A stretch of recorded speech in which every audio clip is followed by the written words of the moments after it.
This is the Morning Drive Podcast from Double T 97.3, presented by Cantex Roofing and Construction.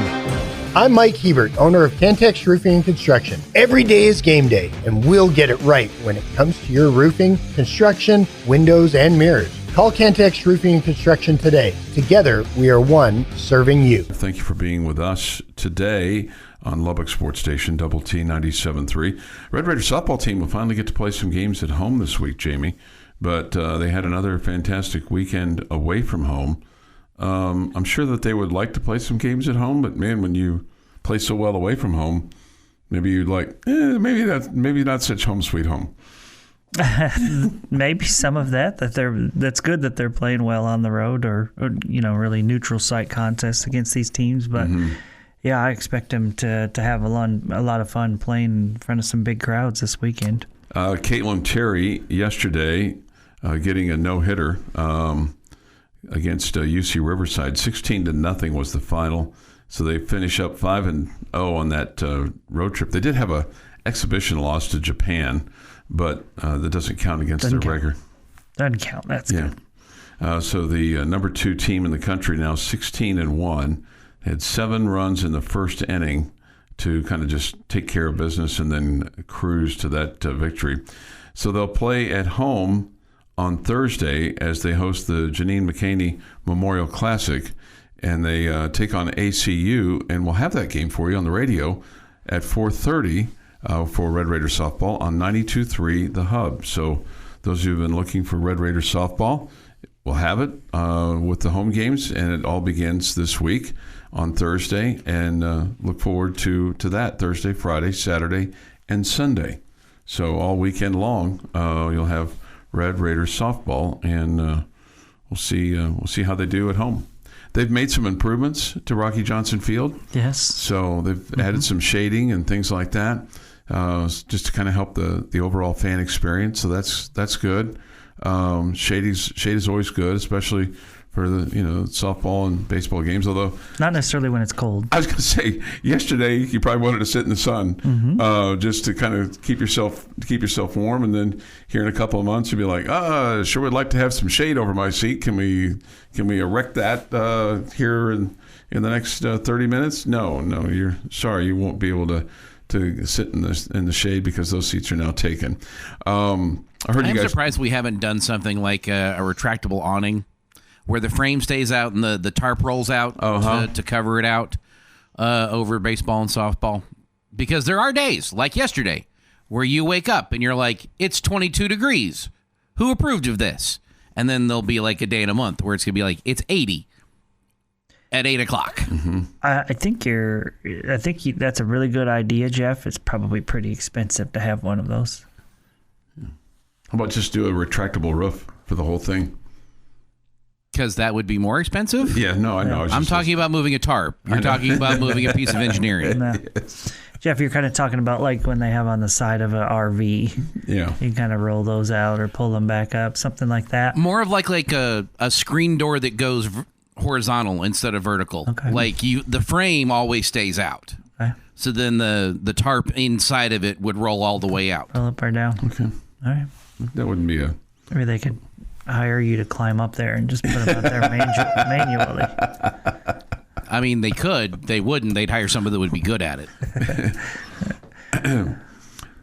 Somebody wants to know who's going to be the voice on the radio for softball, and that'll be none other than Mark Finkner. That's right. So he was preparing for his first game a little bit on the plane coming home from Boulder the other night. Coming home. Yeah. Okay, because if it was on the way there, then we have some explaining to do. I can't wait for his call of Bailey Maupin's first walk-off home run.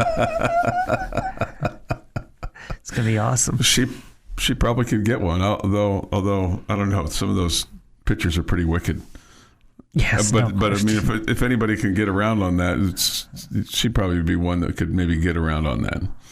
She'd probably be athletic enough to do that. That was not a good. It was not a good trip to Boulder on Saturday, Jamie. Just couldn't take care of the basketball in the fourth quarter, and just couldn't keep them off the offensive rebounds. And at the end of the day, you lose it 75-68. Had an 8-point lead at one point in time. You're up 58-51, and then end up losing it 75-68. And it's just, just the turnovers in the fourth quarter they just turned up the pressure, and you just couldn't handle it. Tech turned over the ball 18 times in the game that led to 27 points for Colorado. And then they also had 17 offensive rebounds that led to 17 second chance points. Did anybody else enjoy Chuck's math there? It was some interesting math. Okay. What did I say? Read your numbers again. Okay. They had 17 second No. chance. Go back to the score. How big was the biggest lead? 58-51. And that was how big of a lead? Oh, it was 59-51. I'm sorry. It was 59-51. They had an 8-point lead, but it was 59-51. But I was thinking, yeah, you're right. I mean, so the problem then was you only scored 9 more points after that. Yeah, the fourth quarter was just they owned the quarter. I mean, they got outscored 22-9. You led at the end of 3. 59-53, and really, they just owned you. I felt like it was your shooting. You were 2 for 9 in the fourth quarter. Yeah, but I mean, there's that. But I mean,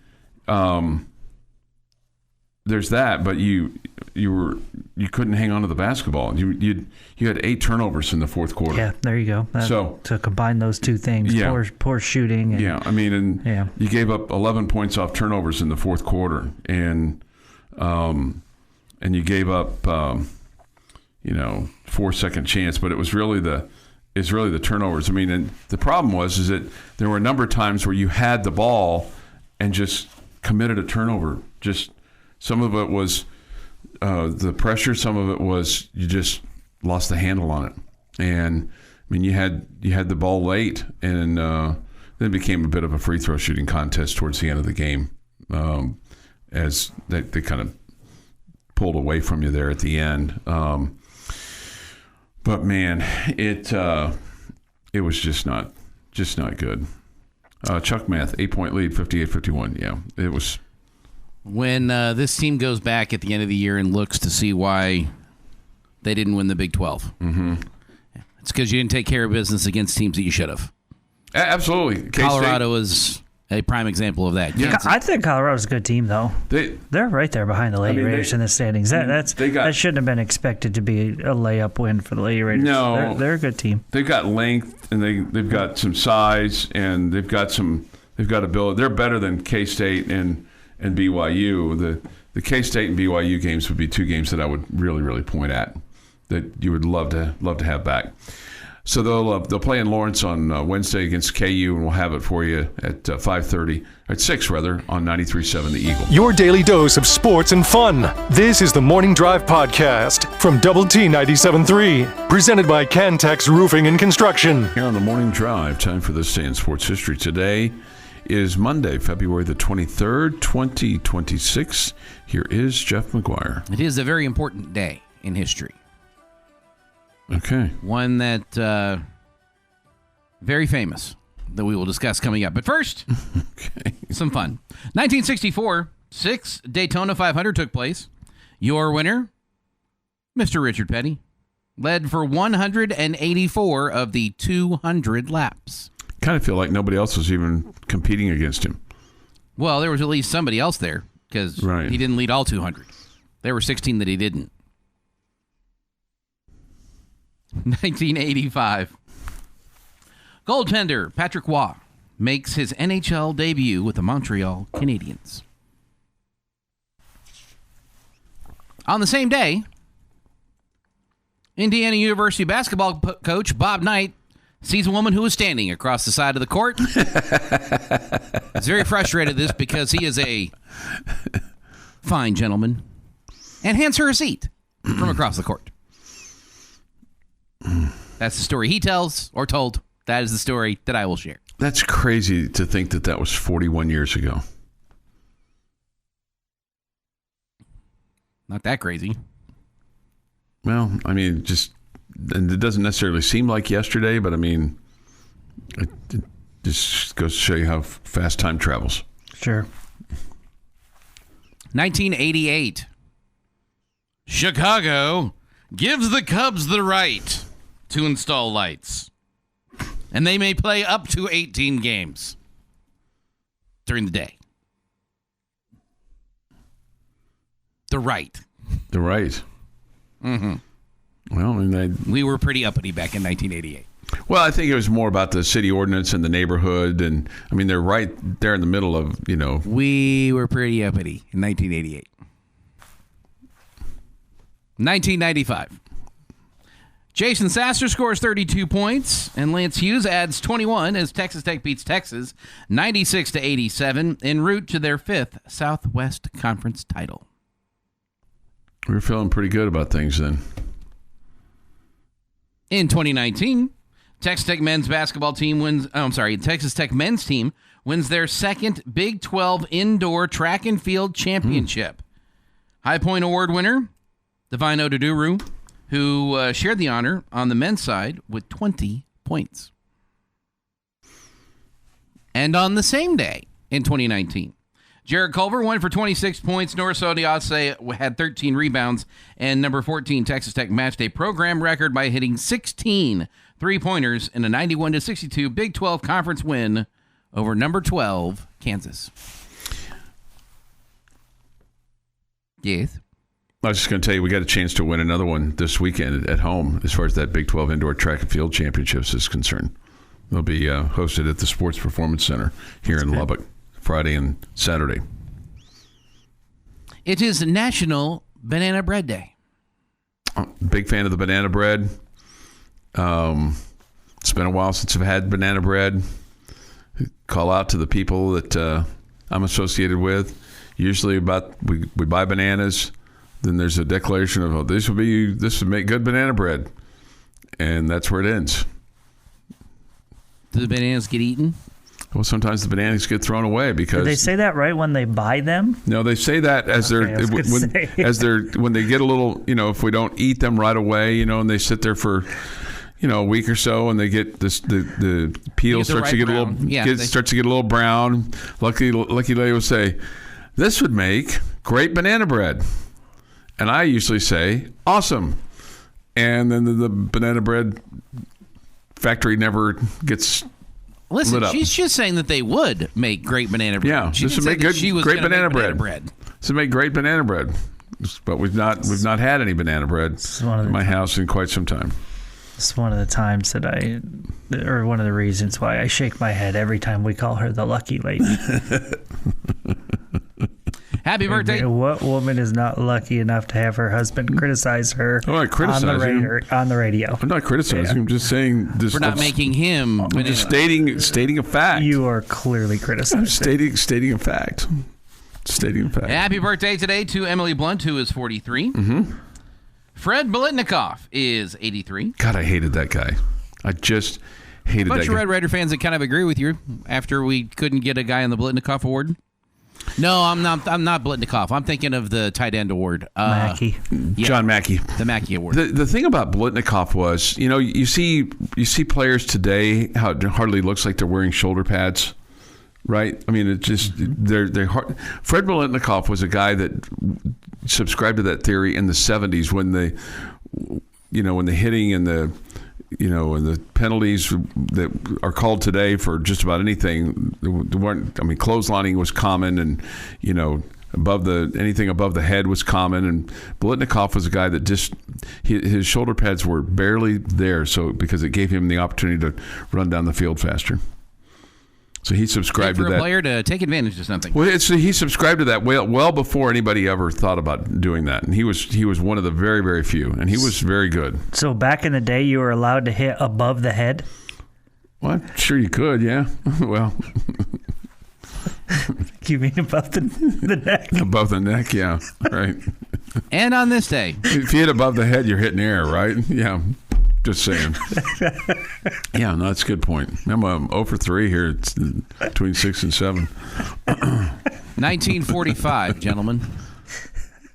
During the bloody Battle of Iwo Jima, U.S. Marines from the 3rd Battalion, Easy Company, 2nd Battalion, 28th Regiment, and the 5th Division take the crest of the highest peak and most strategic position on the island and raise the U.S. flag. Okay. Marine photographer Louis Lowry, who was with them, recorded the event. Americans fighting for control of the island slopes cheered at the raising of the flag. Several hours later, more Marines headed up that same crest with a larger flag. Joe Rosenthal, a photographer from the Associated Press, met them along the way and recorded the raising of the second flag among the Marine still photographer and a motion picture cameraman. Of the 200 original 22,000 Japanese defenders were captured alive. More than 6,000 Americans, including 3 of the ones in the original photo, were killed during the taking of Iwo Jima, and some 17,000 more were wounded. And that is this day in sports history. This day in sports history. And there's still to this day, I guess, controversy about whose picture is first, right? With regard to the raising of the flag of Iwo Jima. Don't think so. You don't think so? The military guy was the first. The AP guy was second. Because the military guy was up there with the gun as well. But the one that's the most famous is the AP guy. The AP guy, right. Yeah, it's the AP guy. Okay. That's 2 different questions. Who was first? The military photographer. Mm-hmm. And he was the one who shot the video of the second raising. Gotcha. I think he was the second. The guy who used the camera the second time. Yeah. 6:53 this morning here on the Morning Drive. Thoughts, comments, Yates Flooring Center chat line. Go to WT973.com for that, or the mobile app. Visual Edge IT hotline is open too at 806-771-0973. The mobile app is presented by Happy State Bank. I want to get into the Olympic hockey because it was really good yesterday, and just makes you proud for so many different reasons. Some of the comments that were made afterwards were just spot on. But you win a gold medal in hockey for the first time since 1980. That's just awesome. You won in 1960, won in 1980, and you win yesterday in 2026. We'll continue the hoop conversation, baseball as well.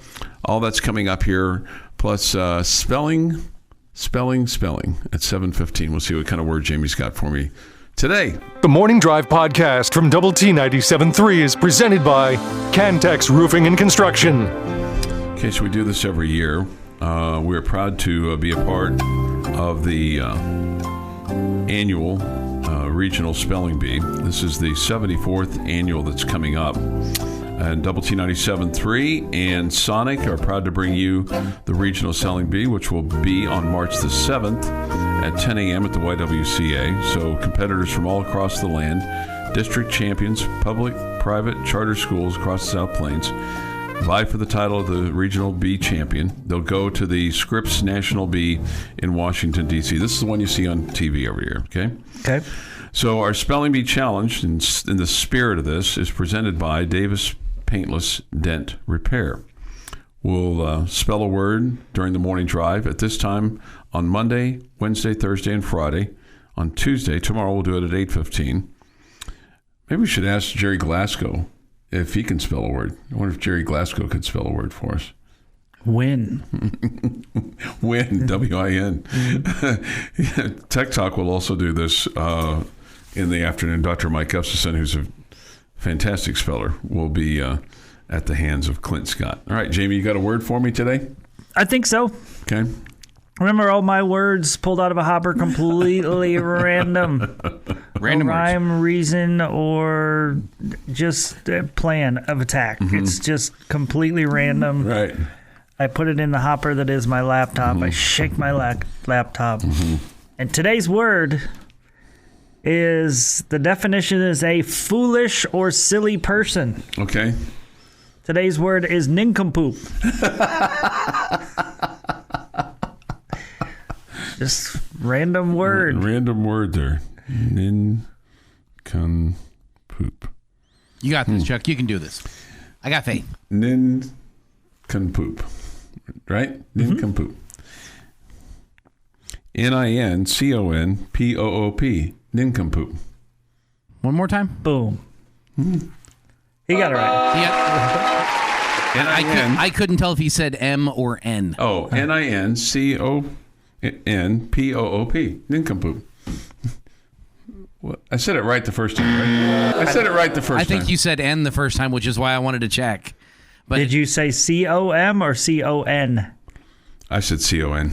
Yeah, it's M. It's an M. It's an M. My fault.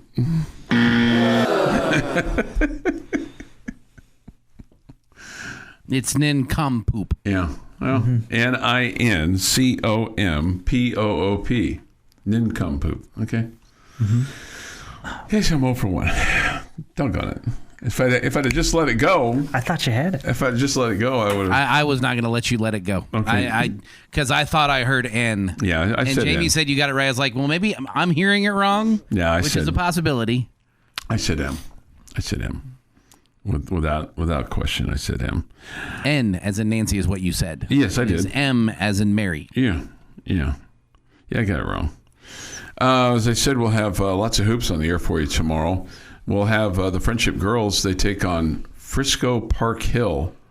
And this will come to us from Abilene Wiley tomorrow at 5 on Sunny 97.7. The Friendship Girls took down South Lake Carroll. Slayed the Dragons. Man alive. That's pretty good. And they played good too, didn't they? I mean, I was listening to a little bit of that game on Friday. I think we had already gotten to where we were I think I was listening as I was going to wherever I was going on Friday. And I was following along, so that's good that they won. Oh no, I know we're already in Boulder, and I was listening in the hotel room on Double T 97.3, the mobile app. So we'll have this one for you on Sunny 97.7, the Sunny 97.7 app as well. 5 o'clock the broadcast time. And how do you feel about this game? Rock Hill's pretty good.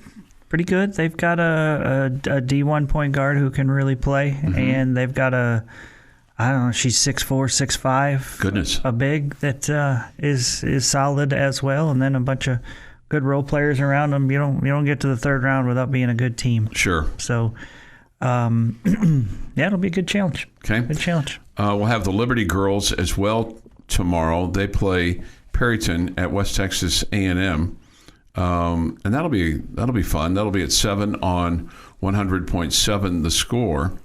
And then the Friendship Boys basketball team gets underway as far as the playoffs are concerned, and they'll play El Paso Eastwood, and we'll have that game for you on 96.9 The Bull. Okay? And we'll have that at 7 tomorrow night. And then also the Memorial Boys take on Stephenville. That'll also be at ACU.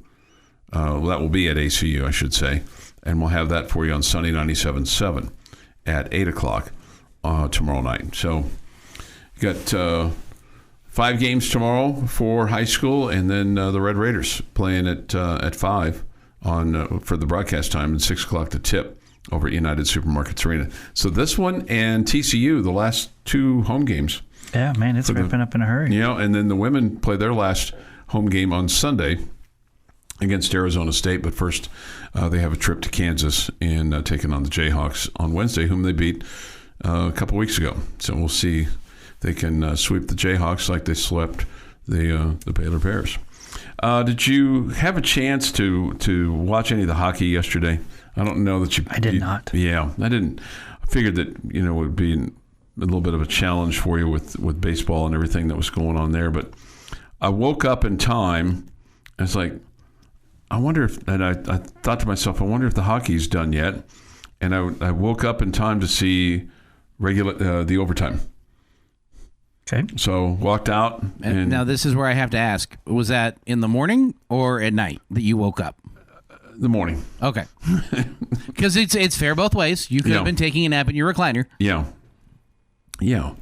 Right. So, and just the fact that they were able to win was just fantastic. And they won pretty quick into the overtime. Jack Hughes with the golden goal as he breaks the overtime and wins it 2-1 for Team USA over Canada. Caller Hollenbuck had just a terrific game in goal with 41 shots that he stopped to keep the game tied. So that was just amazing. And just the things that Jack Hughes said after the game, proud to be an American, proud to represent, talked about the brotherhood of his team, and everything that went with it was just fantastic. And just seeing those guys there arm in arm during the national anthem was just awesome. Made you proud. And didn't talk about himself. Didn't just talked about his team. Talked about the pride that they had in playing for their country, and it was just awesome. And just so much of what you see that would like to see for the Olympic spirit and in our country and everything along those lines. And it was just also genuine too, what he had to say. And so it was just didn't make it about himself, made it about his team, made it about his country, and that was really cool. Really cool to see. Very, very cool. I mean, for the U.S. to win and take down Canada in both the men's and the women's hockey finals, pretty cool. That a lot of Americans loving that. Yeah. And a lot of Canadians hating that. Oh, yeah. And they were hating the fact that, that it was 3-on-3 and all that kind of stuff. And this is what he said. He said, "This is about our country right now. I love the USA. I love my teammates. It's unbelievable. The USA as a hockey brotherhood is so strong. We had so much support from ex-players. I'm so proud to be an American today." He lost a couple of teeth when he got hit with a stick in the third period. But he'll get them back. They can replace those. The Morning Drive podcast from Double T 97.3 is presented by Cantex Roofing and Construction. Jamie's question of the day on Double T 97.3 is brought to you by Connecticut of West Texas. Okay, gentlemen. Last season, your Red Raider football team scored 39.4 points per game. 39.4. Your Red Raider football team's defense allowed 11.8 points per game. Okay. Scored 39.4, allowed 11.8. Which one, numbers-wise, will have a larger change in 2026? I'd be shocked if your defense was not in the teens this next year. I'd be probably equally shocked if your offense wasn't in the 30s this coming year. So I'm going to say you're more likely to be in the 20s defensively and still in the mid to high 30s offensively. So I'm just going to say on the surface, the defense will give up more points than the offense will lose points this coming football season. Okay. You're also allowed to be better, too. I don't think you're going to be better than 11. Okay, but what about on the offensive side of things? 39 is pretty high. I mean, especially when... But you said you'd be shocked if they were not in the 30s? Yeah. I mean, you could score less than 1 point per game more, and you'd make the 40s because you're at 39.4. I understand, but I mean, you had some games last year where you played, Slippery Rock State, and you beat them like a drum. Okay. Arkansas Pine Bluff, playing the role of Slippery Rock State. Jeff, let me add a second, this little addition to you. How much do you think the difference is going to be? Defensively, I think 10 or more. 10 or more. Okay. I thought you said you'd be shocked if they weren't still in the teens. Yeah, I just think so that's what I'm saying. I think that they're going to be, I mean, they were 11 last year, and 11. You asked me for a number, so I'm going to say they're going to be in the 20s, so it's going to be 10 or more. They'll give up in the 20s. Okay. But I would be I'd be shocked. I'd be shocked if they weren't in the teens because they had 11 last year. You just said you'd be shocked if they weren't in the teens, but you're projecting them to not be.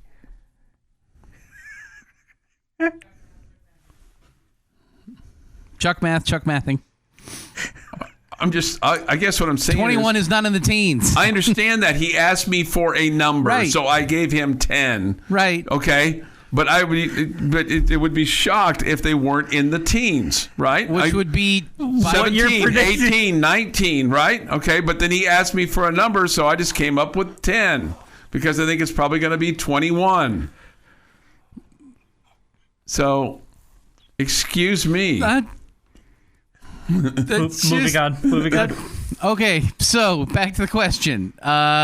Which number is going to change the most, your offensive production, your defensive production? I agree with Chuck that I think your defensive production is going to be the biggest change. If for no other reason, it's got the most room to change. Yeah, no doubt. It gets harder and harder to score 46 and 47 points to go up. I also think your offense is going to be improved, so I don't anticipate it going down. You were allowing 11 last year. I would say it's probably going to be at least 8 more a game, so you're in the 19-20 range points per game. I would be shocked if your offense improved that much. Somewhere around, I wouldn't be surprised if it hits 40, 41. I would be shocked if it hits 45. Okay, I'm in the same place with you guys. I think the offense has the potential to get across 40. I wouldn't expect to be much higher than that. Okay, so I mean, also it could be at 38, and that wouldn't surprise me either. So if you're anywhere from 38 to 42ish, somewhere in there is about what I expect for your offense next season. I was going to go a little bit lower than you, Jeff, and say like basically a touchdown. And feel like the Red Raiders will still be inside of 20, but maybe it's 19, maybe it's 18. So you were just a tad bit higher than me, but I think you and I are on the same page. And I don't think Chuck's 10 points more per game is I don't think that's crazy. I think that's possible. You're still a pretty good offense pretty good defense. Yeah, absolutely. Yeah, absolutely. if it's 10 and you're at 21.8, you can still win a lot of games like that, especially if you think your offense is going to be good with your new quarterback. But at the same time, I just don't think there's a lot of room to go up for your offense, and I also don't think you're going to take a big step back. So, and I really don't feel like if you give up 7 or 8 more, it's a big step back on defense. You were just so incredibly elite last year. I don't know how much better Abilene Christian's going to be in playing at Oregon State and then playing at home against Sam Houston is going to be versus what you faced last year. But I have to think that your Big 12 schedule also plays out to be easier than it was last year. True. As we look at it today. That's a good factor. A year ago, we were thinking the same thing. Mm-hmm. But, I mean, you played Arkansas, Pine Bluff, Kent State. Good God. I mean, they were just Yes, we all lived through it. It was terrible. I mean, 67-7 and 62-14. I mean, if you took out the non-conference games, I mean, you gave up 10, 11, 17, 26. You shut out Okie State. You gave up 20 to K-State. 7 to BYU, 9 to UCF. You shut out West Virginia. And then 7 to BYU again. So, I mean, you were probably in the teens now in Big 12 play. Mm-hmm. What if I told you that your red zone effectiveness doubled? Which we know how much you struggled in the red zone this year, getting 3s instead of 7s. If you double your effectiveness there, you could skyrocket that offensive production. And it's not out of the question that that's where you improve the most. Somebody says, my brain hurts from this. Mine does too. Did Chuck have a stroke or did I? You did. No? No? Do you smell toast? Is it burnt? Your daily dose of sports and fun. This is the Morning Drive Podcast from Double T 97.3, presented by Cantex Roofing and Construction. If you hesitate when someone invites you to a Lubbock area salad bar, you've come to the right place. Texas Tech Sports lives on Double T 97.3. 8:02 this morning here on the Morning Drive. Good morning with Jamie Lent and Jeff McGuire. I'm Chuck Heinz. We come to you from the First United Bank studio. I mean, when you bring up salad bar on this station, don't you just immediately think of Bob Knight? I mean, immediately. Isn't that just like the first thing that comes into your mind? Yeah, I think that was the point of the liner. Yeah, no, I got you. But I mean, even in general. Yeah, no, That's the exact point of the line. No, I know. I was just thinking, just even in. I also remember a conversation the very first time we played it that we had to explain it to you.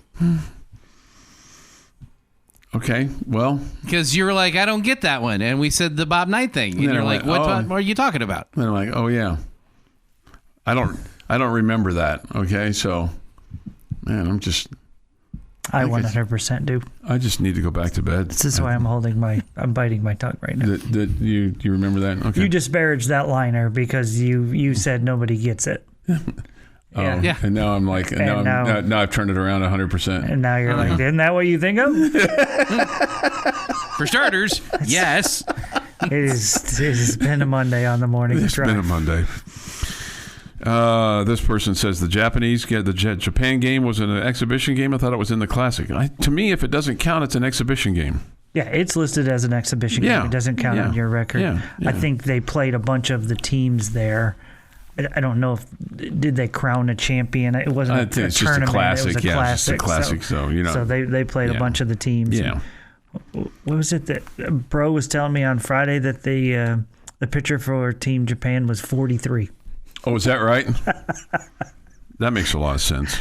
Bobby Hot Dogs. Man, and you thought our college rules of eligibility have changed. We thought Tyler Shuck was old.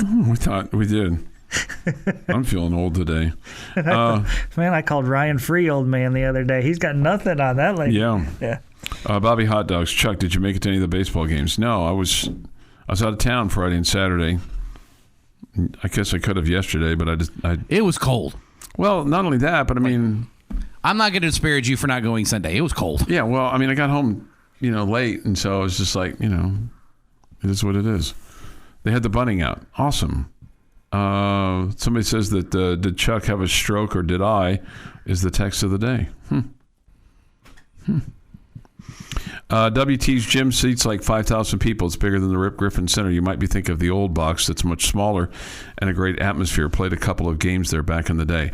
I was thinking about the one at. I didn't realize it was that big, but the Lady Raiders played a game there a couple years ago against UNLV, which was kind of strange. That is strange. I feel like I remember that. But my memory of that game was that the confines were small.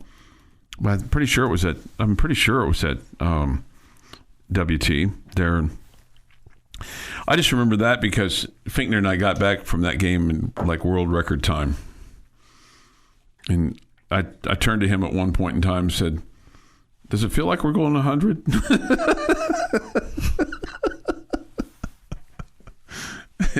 He said, "No." I said, "Okay, good, because we're going 100." Things that Chuck brags about on the radio are just very quizzical to me. Jay wants me to relieve in myself. He says, "Relieve in yourself, Chuck. Stay confident. You got this." Man, if I relieve in myself, it's not going to be comfortable. I'm assuming that Jay meant believe in yourself. Yeah. But I don't know if it was auto. It had to be autocorrect. It had to be autocorrect that got him. Yeah, I love Chuck's mistakes makes my morning. Well, I'm glad to make your morning. Relieve in yourself. My brain hurts from this. Mine does too. One letter just completely changes that whole saying. Right.